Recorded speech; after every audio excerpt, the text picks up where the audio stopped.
Hello, everyone. Hello, everyone. Okay. Oh, is our audio being bridged?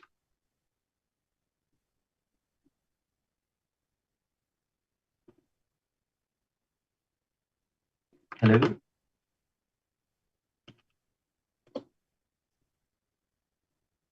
Hello, everyone. Welcome to tonight's live solve. I hope you're all doing well. And in line with the holiday spirit, we have a little bit of icebreaker for you today. And that is, what is your favorite Halloween candy? So, if you're new to these live solves, you'll notice someone in Zoom named Chat Relay. You should send your message to this person named Chat Relay to have it appear on screen. And if you've been to one of these before, you know how it works. Start sending in your answers. What is your favorite Halloween candy? And it doesn't just have to be your favorite Halloween candy. You can bring up any type of candy. I don't even know if Halloween candy is like a distinct type of candy. Just any candy. What's your favorite candy? Yeah, all candies go. The sweeter the better, I suppose. Well, if you like it. I see Daniel and Ryan have both figured out how the chat works. So nicely done. And they have said Kit Kats. Yeah, Kit Kats are good, I've got to say. I don't know how to draw them, so I will just draw a vague rectangular prism.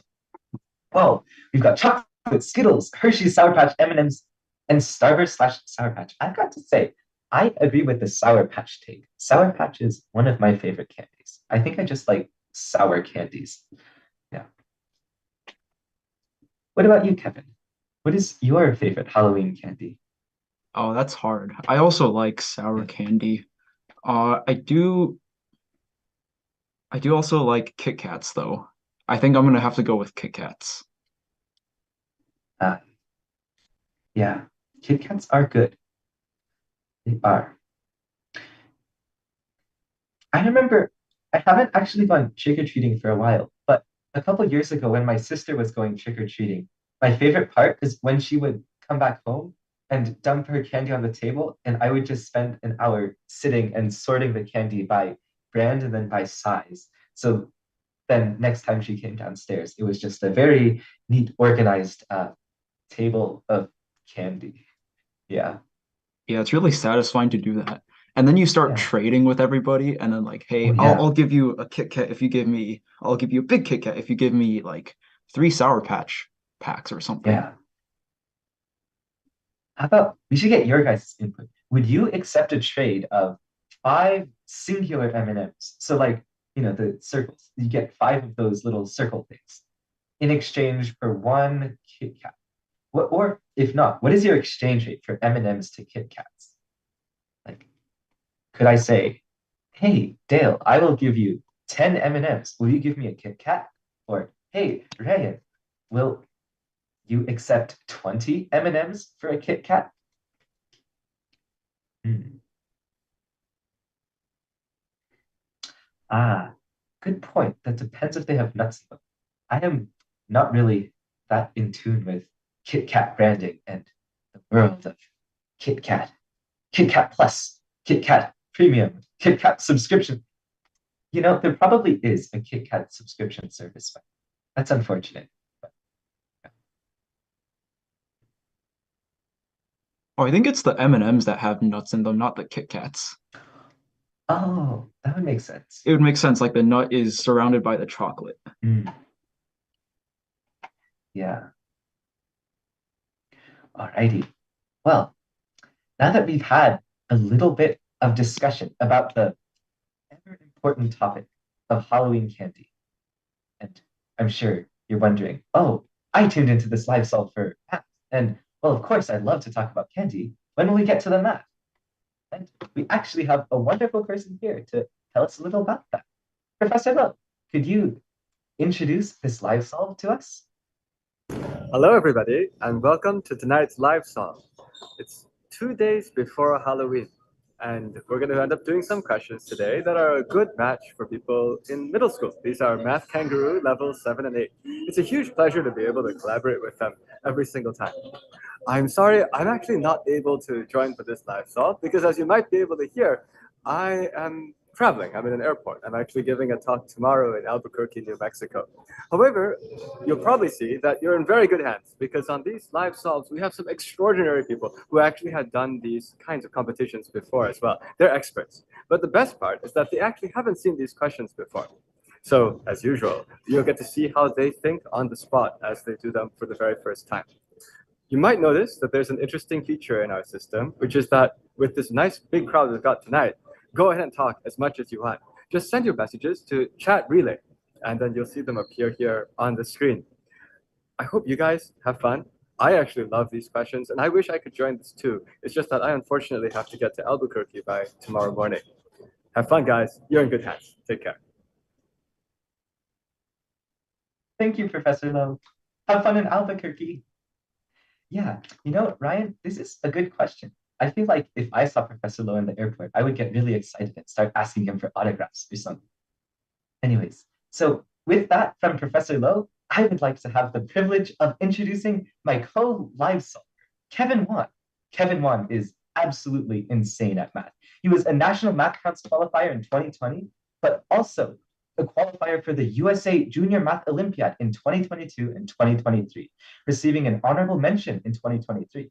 And if you don't know what the USA Junior Math Olympiad is, it's basically something that's for the top, I think, 200 or 300 students who take the MAA AMC series every year.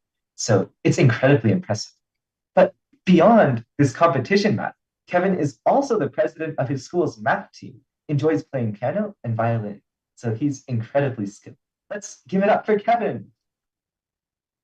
Thank you, Evan. And now I get to introduce Evan here. So Evan was a USA JMO and USA PHO, which is Physics Olympiad, qualifier in 9th and 10th grade, and also qualified for the US NCO in 10th grade. He's also a two-time Math Counts national qualifier and the Nevada Math Counts state champion. Wow. The best mathematician in all of Nevada. And outside of math, Evan likes 3D design, 3D printing, lock picking, so be careful, and also eating bagels, which I would say I also like bagels. Yeah. By the way, guys, a little disclaimer, lock picking, by mean I buy locks and I pick them. I do not go around picking locks that I do not own. That's illegal. Don't do that. But anyways, thank you, Kevin, for that excellent introduction. And let's jump into the math. Here we've got a fence. And the thing is, you don't need a lockpick to get through the fence because someone has busted a hole in it. And we want to find what is the missing part of this fence.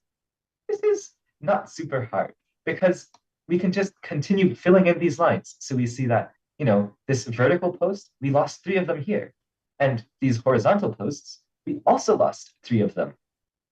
So we can fill in all of these lines and we see that, well, the only answer that looks like this is answer D and answer E. Yeah, but the difference is it only looks similar to answer D because I'm bad at drawing. Because if you look at all these fence posts, they're all equally spaced. So like people in chat are saying, the answer would be E. I've got to say, whichever animal ran their head to this fence, they did a really good job. Maybe it's like the rectangular octopus or something, because I don't know. They're very good at breaking perfectly rectangular holes in fences. But yeah, it looks like the pattern that perfectly fills the gap is pattern E. And that's correct. Hooray. All right.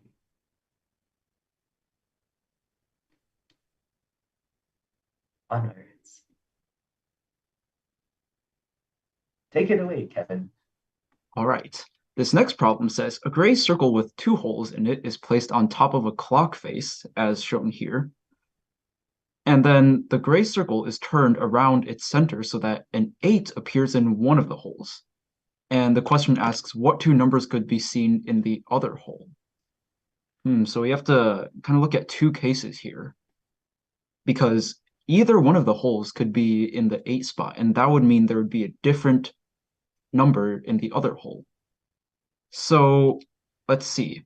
It looks like one of these holes is on 1 and the other is on 5. So that means they are 1, 2, 3, 4 apart. We have to go 4 from one to the other.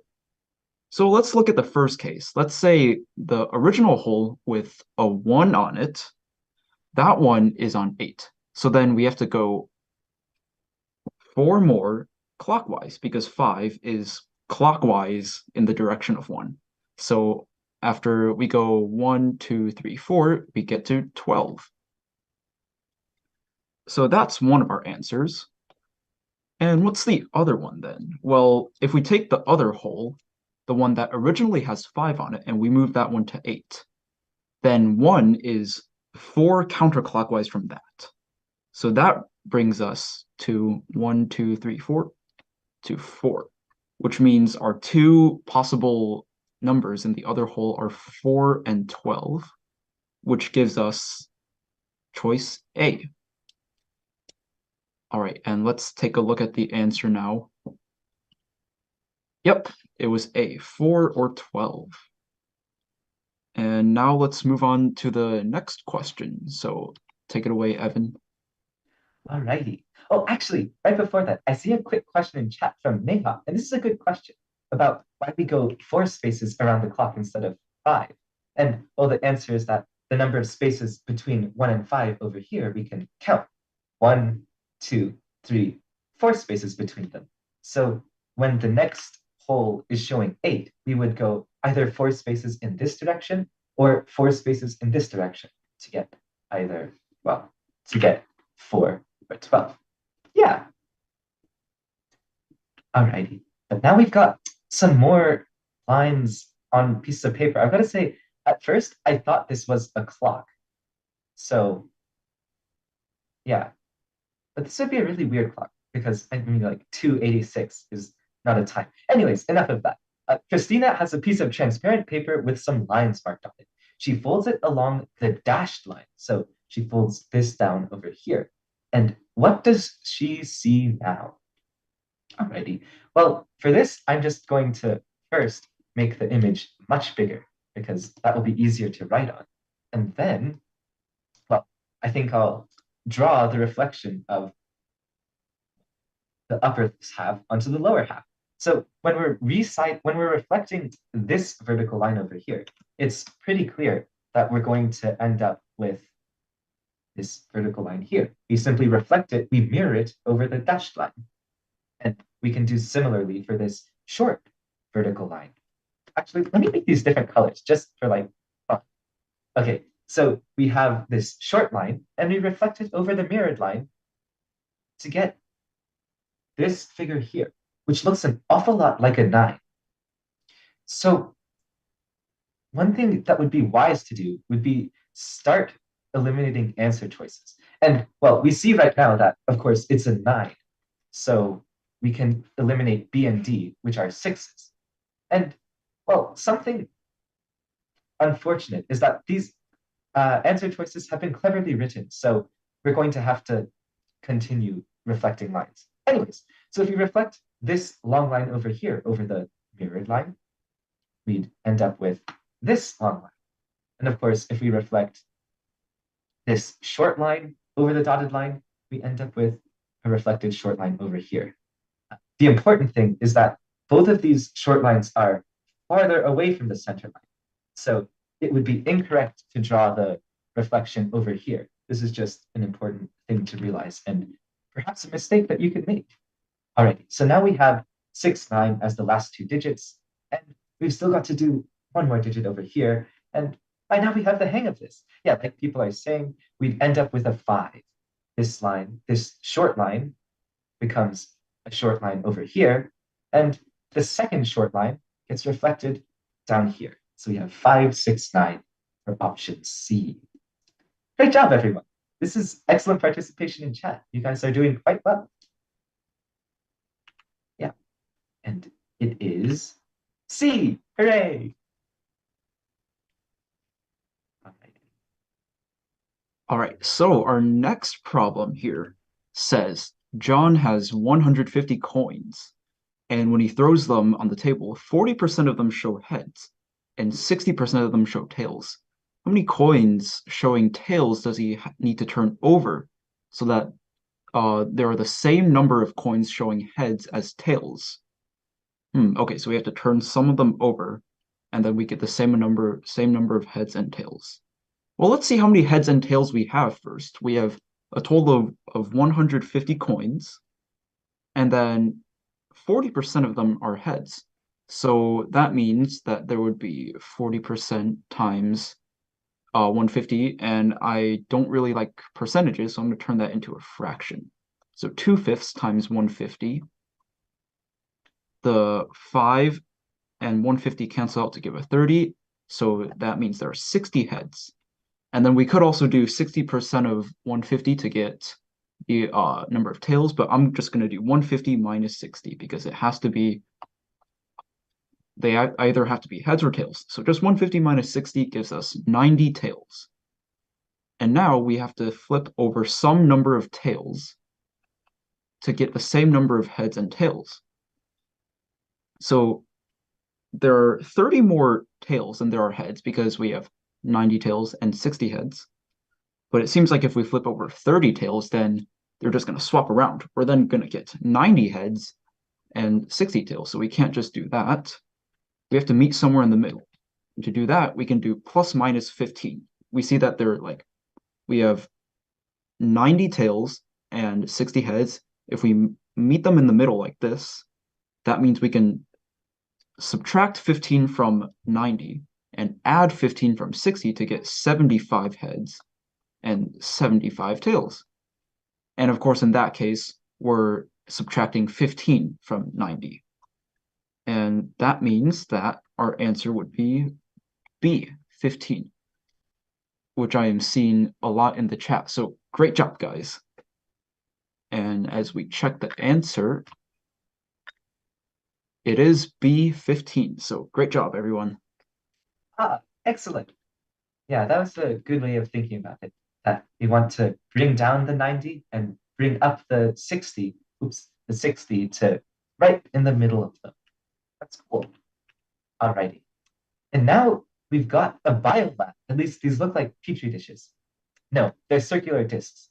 And actually, it's very good that they're not petri dishes because Anna is building towers out of discs.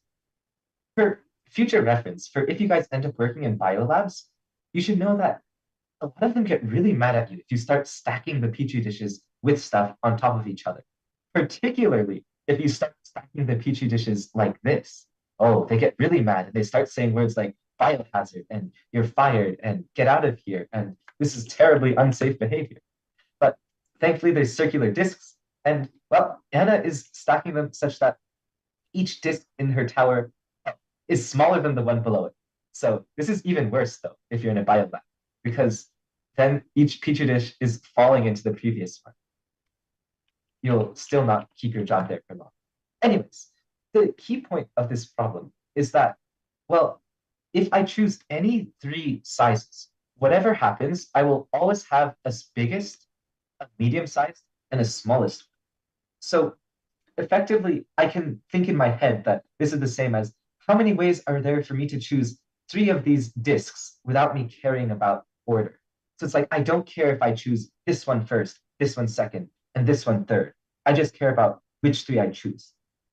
And the way to do this is actually, well, the number of ways to choose. Perhaps you have seen the notation 5, choose 3.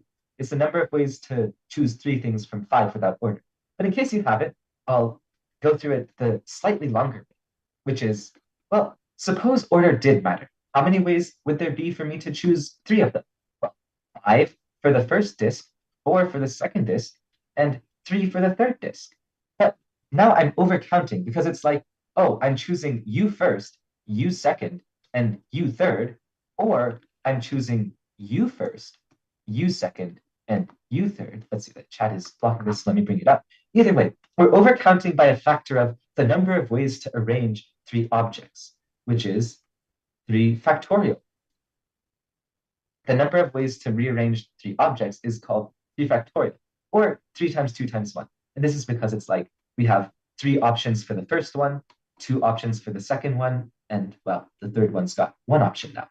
So anyways, we divide by this figure, which is 6, to find, well, to cancel out our overcounting because we don't care about order. All of these cases are the same to us.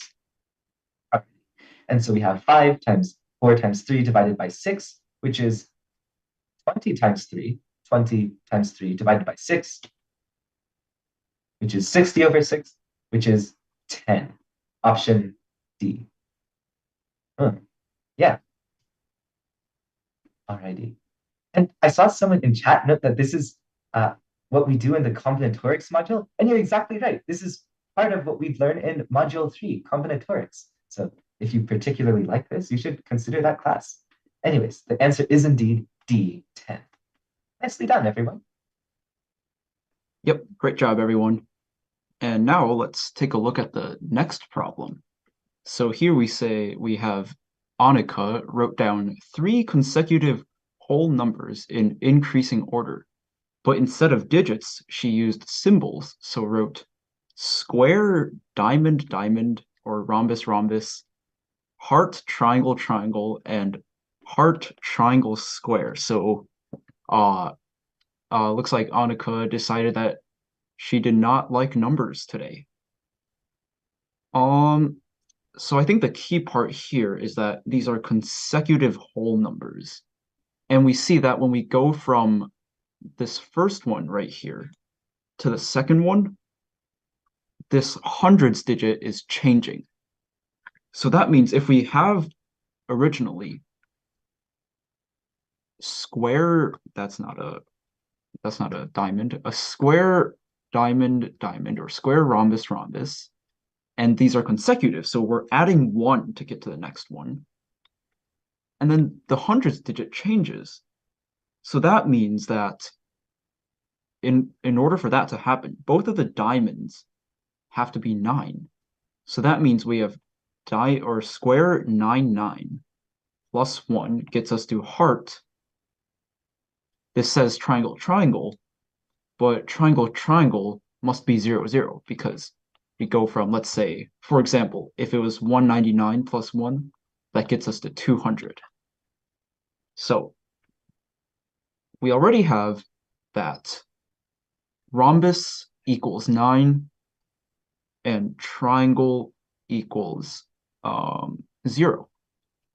So when we add 1 again to get from the second number to the third number, we see that the only thing that changes is this square right here. It went from a triangle to a square. So if we go from, say, heart 0, 0 plus 1 gives us heart 0, 1. And 1 is in the square place. So square equals 1. Now let's look back at our first number. Over here, this was square rhombus rhombus, which is 199. So that means the second one must be 200. The third one must be 201. So the fourth one must be 202. And since the second one over here, this is 200, and we see that 2 matches up with heart. That means heart equals 2. So now all we have to do is look at this last number. This last number is 202. That's the next one in the sequence. And 202 can just be written as heart, triangle, heart. So that gives us the answer choice of E, which I see a lot of in the chat. So great job, everyone. This is pretty tricky because Annika decided to be a little funny and wrote everything in shapes instead of numbers, but we decoded her little code here. Take that, Annika. Your code means nothing to us. Well, I suppose your code conceals nothing from us. We are omnipotent. That's it. Yep, definitely. Let's test our omniscience with this next question. So, some edges of a cube are to be colored red such that every face of the cube has at least one red edge. What is the smallest possible number of edges that could be colored red? Well, just to help myself, I think I will first draw a normal cube with uncolored edges. So have da, da, da, da, da, da, da. And one thing immediately that I'm thinking is, as soon as we color an edge, if we're clever about it, this takes care of two faces. So if you look at this edge here, it's colored the, sorry, now the top face has a red edge, and now this front face has a red edge. So if we're careful with how we place our red edges, then, well, we can make sure that add, every red edge adds 2 to our colored faces count. So like if we added this red edge, we would end up coloring the side face and the bottom face. And at this point, it gets kind of hard to see. But the important part is that we know a cube has 6 faces. So we have 6 faces, and we divide by 2 because every single edge can take care of 2 faces. And an edge cannot take care of more than 2 faces, so we can't divide by more than 2. In other words, we have 6 faces, 2 faces per edge, which gives us 3 edges. Yeah. And, well, if our omniscience is the whole, then we really hope that this is true. Actually, since we have some time, we can try to check that this is possible. And I suggest if you have a cube at home, try following along by putting like tape on some edges of your cube if you want to.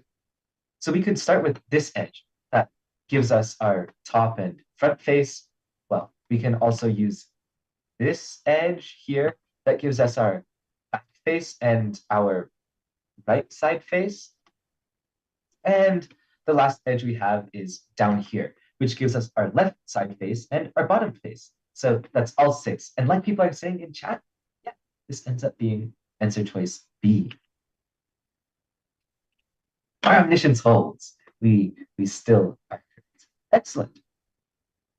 Yep, and let's see if we can continue that with the next problem here, which says that the edges of a square are 1 centimeter long, and asks how many points on the plane are exactly 1 centimeter away from 2 of the vertices on this square. All right, so let's start by drawing this square then, which has side lengths 1 centimeter long. And now we need points that are 1 centimeter away from 2 of the vertices on the square. So let's look at, I don't know, say these top 2 vertices right here. Which points would be 1 centimeter away from these? Well, for points that are 1 centimeter away from this left point right here, we can just draw a circle of radius 1 around it. That tells us all the points that are within 1 centimeter of it. So any point that is 1 centimeter away from it must lie on this circle.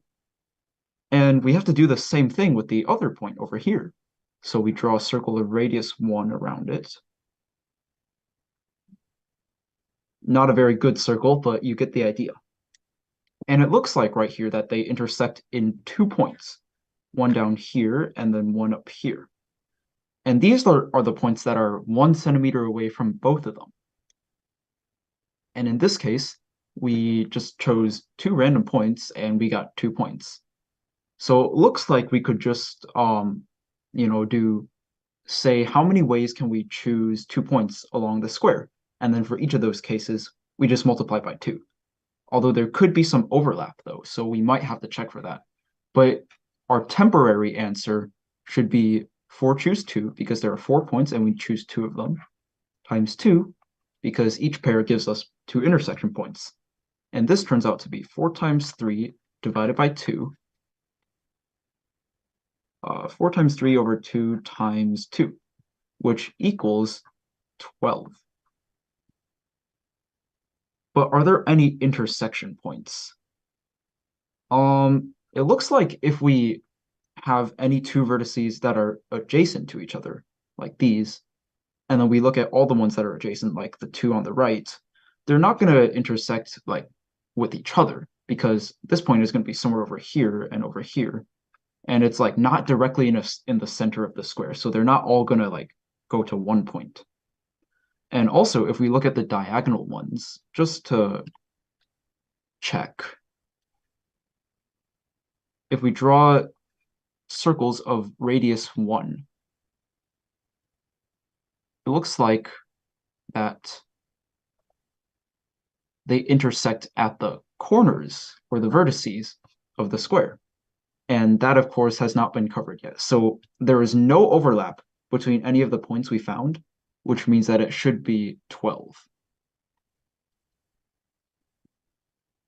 And if we check our answer, we see that, yes, it is 12. Oh, I see a question in chat. The circle has a radius 1, so wouldn't any point on the circle be 1 centimeter away from the vertices? Yes. So the point is that we have this square of radius 1, and then we draw the circles around it. So for this particular left point right here, it's only for the left point that there are exactly, or we can draw that circle around it with radius 1. That's 1 centimeter away from it. But as the problem says, we need points that are 1 centimeter away from 2 of them. So we have to draw another circle then. And the only points between these two circles that satisfy both of the conditions are the points of intersection. So basically, we have to find the points of intersection from these 4 circles that around the square.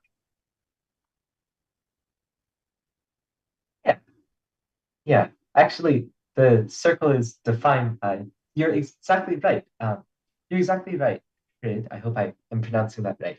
That you know everything on this yellow circle. Rather, let me make this clear by deleting this one. Everything on this yellow circle is exactly 1 point away from its center point over here. But yeah, like Kevin was saying, the complicating factor is that we need all the points that are exactly 1 centimeter away from 2 circles. Sorry, from 2 vertices. So that would be points that are on both of these circles, also known as intersection points between these circles. And in fact, we see that for these 2 specific vertices, then, well, we'd end up with 1, 2 intersection points. Yeah. I guess for fun, since I saw a lot of answers that were 8 in chat, so I'm hoping to figure out why that would be. And I was thinking for fun, we can try to look at all of these intersection points. So, yeah. Well, right away, of course, we see all the 4 in the middle. 1, 2, 3, 4. And of course, the 4 on these corners here. 1, 2, 3, 4, 5, 6, 7, 8. Oh, maybe it could be that we weren't tracking the intersection points on the very outside to get 8, because that adds another 4. I think that might be one possible explanation. Yeah. It could also be the ones that are like on the vertices, Oh. because you would think that, oh wait, it's a vertice, we don't really need to think about that, but the 2 circles can intersect on the vertices, and you still have to think about that case. Yeah. All right. Yeah, that's good. And by the way, thank you to everyone who is sending in answers in chat. But maybe if you could not send them over and over and over again, because the star system is designed to reward good messages. So like sending the same thing many, many times in a row is not a good message. But sending something once or sending in an explanation, like or a question, those are good. Those are good messages that will get stars. Yeah. Anyways, so Tom, John, and Lily. You know, right away, I know this problem is created because they don't say Alice, Bob, and Charlie. So Tom, John, and Lily each shot 6 arrows at a target. Arrows hitting anywhere within the same ring score the same number of points. Tom scored 46 points. John scored 34 points. And we want to know how many points Lily scored. Alrighty. Cool. This is going to be a system of equations, and I'm hoping we'll be able to find a clever way to solve them. So anyways, let's start by tallying up the rings. why don't we call like something that got in the center ring? Let's say it gets A points. So we have A points. Something in the middle ring would get B points, and something in the outer ring would get C points. So we can write Tom's score as 3A plus, how many B's did he get? Well, he got one B, so 3A plus B plus, and let's see, yeah, two. His other two arrows went in the outermost ring. And this equals, well, what did Tom get? Tom got 46 points. Good job, Tom. So 46 points. Alrighty. Now, John. John scored one arrow in the very middle, that's A, three arrows on the middle ring, that's plus 3B, and also two arrows in the outermost ring, that's plus 2C. And he scored 34 points. So these add up to 34 points. The one arrow in the middle, the three arrows, or the three, here are three fingers of mine, the three arrows in the middle ring, and the two arrows in the outermost ring. And we're concerned with Lily, who scored two arrows in the middlemost ring, 2A, these two in the outer, and two in the middle. Sorry, two in the middle and two in the outer. So we want 2A plus 2B plus 2C. Okay, I actually see a clever way to do this. We could solve for A, B, and C because we could use this equation to eliminate C, and we'd end up with, an equation in terms of A and B, and we could solve for A in terms of B, and then we get C. That's a lot of work. I don't want to do that. What I do notice, though, is that if we add these two equations over here, I love this. If we add these two equations, we'd end up with 4A plus 4B plus 4C equals, well, 46 plus 34. 40 plus 30 is 70, 6 plus 4 is 10. This is 80. Oh yeah, and I see some people are asking to see the original question. We can do that as, yeah, let's do that. So we're seeing that Tom scored 46 points and John scored 34. So this is where we got these 46 and 34. And of course, well, what basically we're saying is that between the two of them, Tom and John scored 4 shots in the middle ring, 4 shots in the center ring, and 4 shots in the outermost ring. And together, they also scored 80 points. So if someone, as in Lily, scored 2 shots in the centermost ring, 2 shots in the middle ring, and 2 shots in the outermost ring, yeah, like Joy, Nanjula, and Hrid, and Y, and Dale are saying, oh, and Elsa, and wow, many of you guys are saying this. I will be here all night if I keep listing your names. So, but this is excellent. As people are saying in chat, well, then one would score 40 points. Divide everything by 2, and you get this is 40. 40. So option D, 40 would be our answer. And yeah, you could definitely solve the equation up here. It's just that in this case, it's a lot quicker to add them together and divide by 2. It saves us a lot of work. And this is probably the intended solution because these people at Math Kangaroo make pretty fun problems. So yeah, excellent. Let's move on. Yeah, these problems are always so satisfying when you can just like not do a lot of work, even though you can see the really bashy solution, but you can just find that little trick and then cuts everything down. Totally. Yeah, it's like, oh, we could go from here to here by doing wee, or we could go like this. Except, yeah. Anyways. Except oftentimes the straight line is harder to see. Yeah. All right, well, let's move on then to a problem that has a lot of straight lines. So, Angelo drew 2 lines meeting at a right angle. What is the smallest number of extra lines he could draw inside his right angle as shown, so that for any of the values 10, 20, all the way up to 80, a pair of lines can be chosen with the angle between them equal to that value. So we basically have to draw extra lines in a right angle to get all the values from 10 to 80. Well, angles come from lines that, well, it comes from a pair of lines. So we need to think about pairs of lines. And specifically, we want to find the smallest number of extra lines so that the number of pairs of lines is at least 8, because here we have 8 total angles, 10 all the way up to 80. So we need at least 8 pairs of lines. We already have 2 lines here, so we need to add some number of lines more. Well, if we just have 2 lines, then that's just one pair of lines. 2 choose 2 equals 1. If we add 1 extra line, getting to 3 total lines, then we just do 3 choose 2 to get 3 pairs. And we add 1 more to get 4 total lines.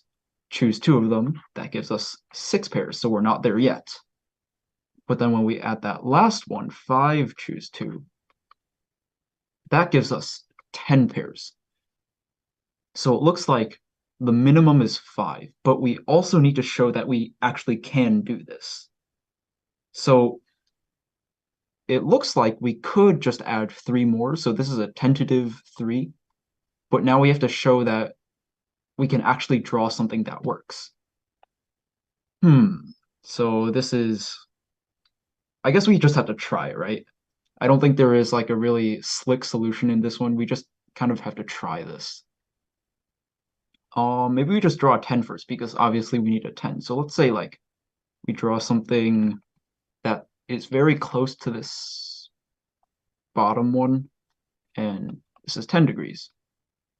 So we already covered 10 and 80 then, because we could choose a 10 with this one, or an 80 for the one up here. Okay. I don't think adding another 10 would be very effective, because then we're like kind of repeating. Like if we added another 10, then we have 2 10-degree angles. I don't think that's very useful. So let's say we add a 20 then. So 10 and 20 degrees. Well, now we have 10, we have 20, we have 30 if we look at these two together. And it looks like we also have, if we look up here, if this is 30, then this must be 60. So we also get 60. And we should have 6 total angles, because there are 4 lines, and 4 choose 2 equals 6. So what other ones would there be?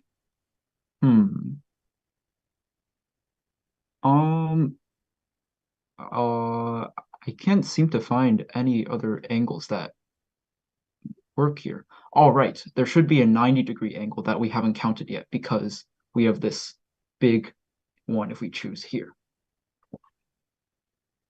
So, well, let's just add some more lines, right? We need at least 5. So we went 10, 20, maybe we go 30. We do 30 like this. That means this last one is also 30, because these 4 numbers have to add up to 90. So now we have 10, 20, 30. If we add up these two, the 2 middle ones, we get 50. So that takes care of 50. And it doesn't look like there's a 40. So, hey, but if we rearrange it maybe, then we could like put a 30 next to a 10, and then that'll give us a 40, because we could add those together. So maybe instead of this, we like put the 20 on the other side. So like 20, 30, and 30. This still adds up to 90. We just rearranged it a little bit. So we have the 10 down here. We have the 20 obviously right here. That takes care of 2 of them. The 30s, well, there are 2 30s. 40, well, we can look at these two, the 2 ones on the bottom. 50s, that's pretty convenient. There's a 20 and a 30 right here. We can add those up. 60 because the two 30s are next to each other. We can add those up. And then where's the 70?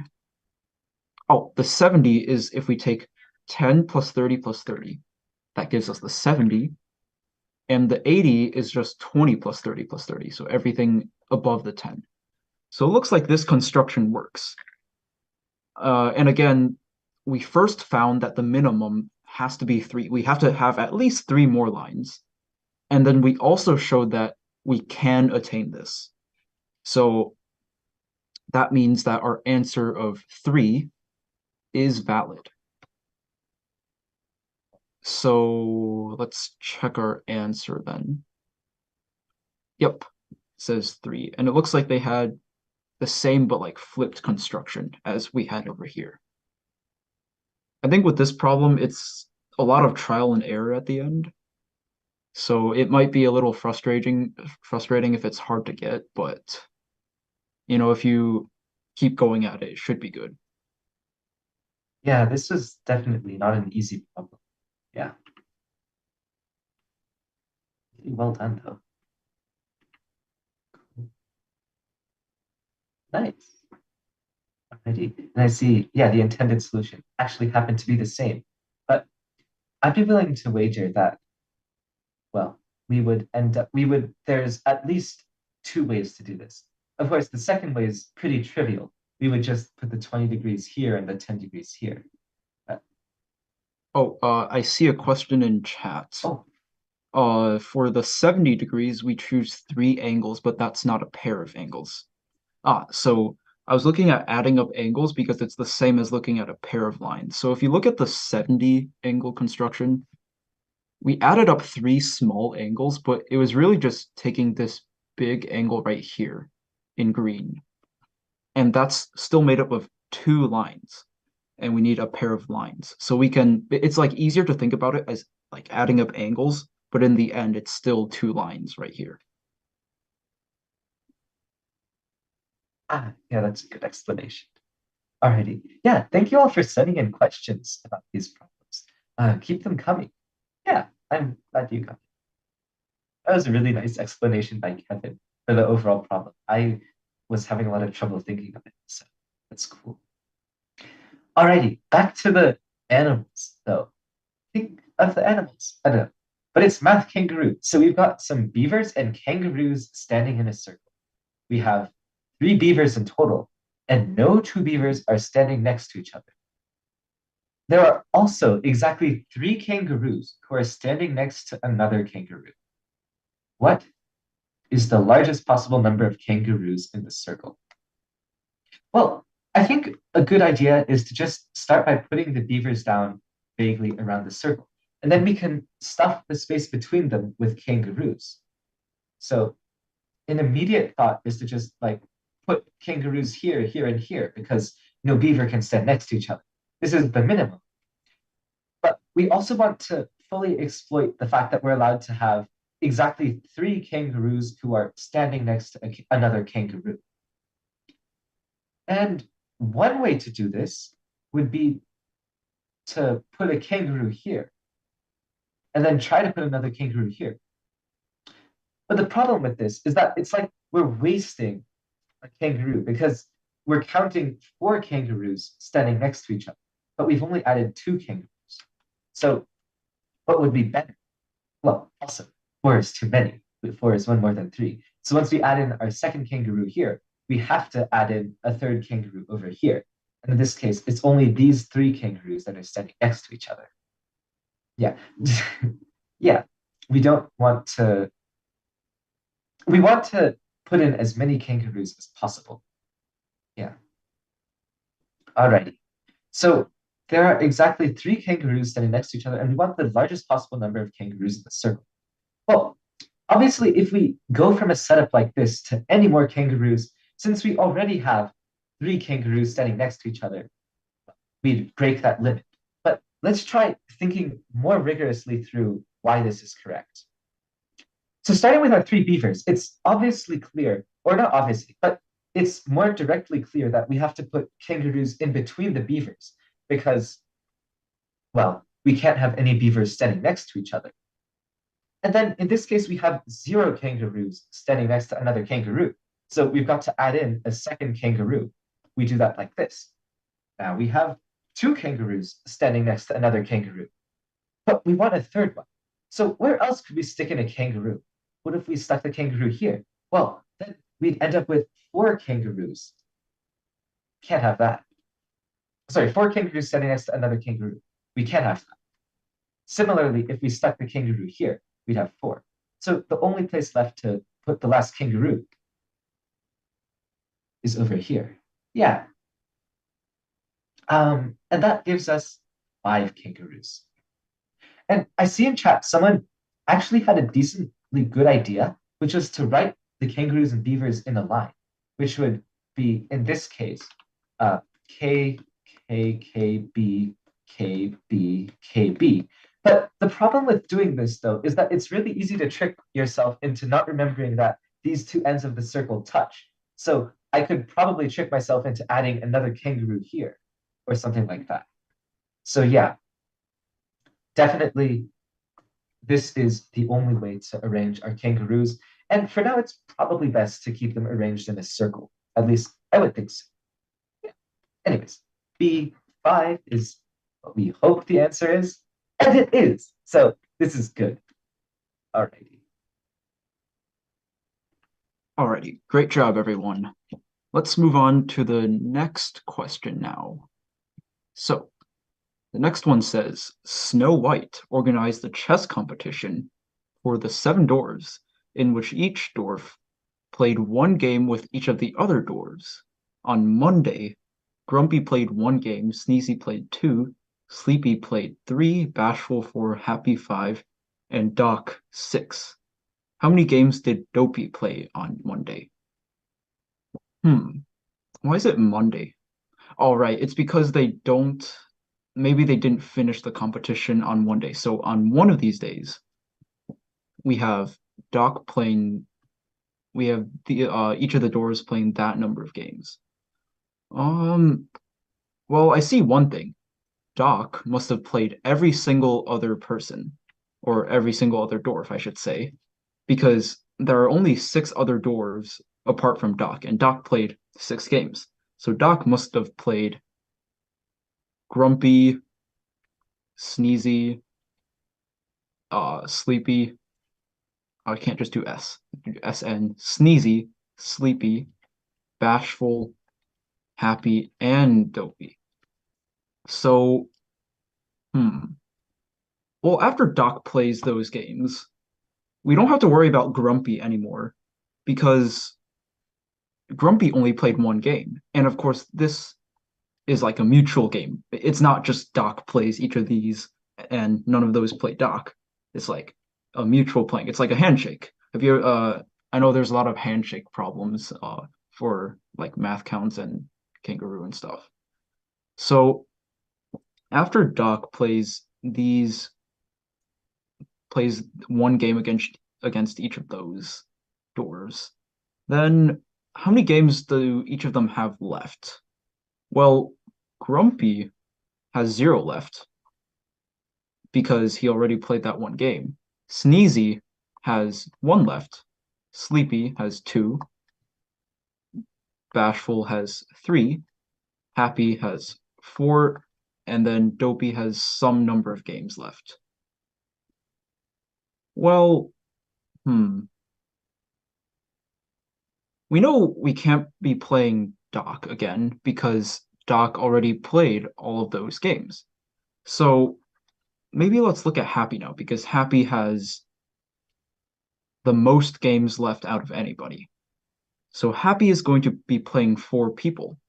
And Happy cannot be playing Doc or Grumpy because Grumpy has 0 games left. So that means Happy must be playing each of the other 4 that are remaining, which would be Sneezy, Sleepy, Bashful, Happy. Oh, not Happy. Happy can't play himself. And Dopey. So after this, how many games does everybody have left? Well, Sneezy is going to be all out because Sneezy just played 1 other game. Sleepy Ooh, I should probably get rid of these so it doesn't look like they have the same number of games. So Sneezy has 0 left. Sleepy has played 2 games, so they're at 1. Then Bashful should be at 2. Happy's all out because Happy used up all 5 games, 1 against Doc and 4 against these. And then that means Dopey has some number of left. So now let's see. Sneezy's all out, and Bashful still has 2 games left. So that means Bashful must be playing both Sleepy and Dopey. And what happens after this? Well, Sleepy is all out of games now because they just played 1 more game, so they have none left. Bashful is all out as well because he just played 2. So that means nobody has any games left because they all used everything up. So that means if Dopey has some games left, then they can't play anybody. So that means Dopey has no games left. So how many times does Dopey appear in these 3 lists? Well, we have 1 up here, another here, and another here. So that means there should be 3 games. It's kind of like, I remember seeing earlier, somebody said a chain reaction. Doc plays everybody, that takes everybody down, and then Happy plays everybody, and then that takes everybody down again, and then Bashful plays everybody, and everybody's out of games now. So there are just 3 total. And that is answer choice C, which we see is correct. All right, this one was kind of a lot to wrap. It was like very all over the place. So if you have any questions, make sure to put them in chat. I think now would be a good time to ask for questions. Yeah, another way to draw, I was just following along. I drew it in a circle, which is basically the same thing. I don't know, it's easier for me to visualize this way, but it's basically the same. All right. Yeah, really nice job, everyone. Oh, and I see a question previously. What? So I did what you did, Joel. Yeah. I see a question previously that was asking, does this mean that Bashful gets everyone else? Sorry, Bashful plays a game with everyone except Grumpy and Doc. Almost. If we look at the ending diagram, we see that Bashful plays a game with Sleepy. Bashful plays a game with Sleepy. Bashful plays a game with Happy. Bashful plays a game with Doc over here. And Bashful plays a game with Dope. So the only ones Bashful doesn't play a game with are Grumpy and Sneezy. Yeah. And of course, this comes from how how Kevin first filled out Doc's games, which completely filled up Grumpy. Then Happy's games, which completely satisfied Sneezy's quota, which means that Grumpy and Sneezy are out of action by the time it comes around to talking about Barney. No, not Barney. Bashful. Yep, Bashful. Yeah. So, anyways, like Kevin said, and you guys have all masterfully found, the answer is C. But yeah, with that, I think, yeah, that is approximately the end of the hour. So thank you all for coming. We hope you had a really good time, and we hope to see you again soon. For more like this, try checking out live.poshenlow.com. Yeah, thanks everyone for coming. Have an excellent rest of your night. Or Yep. Thank you, rest of everyone. your day. Yeah. And well, I'll just do the little plug of the live courses, which are taught in a format very similar to this live song with 2 incredibly clever instructors who talk about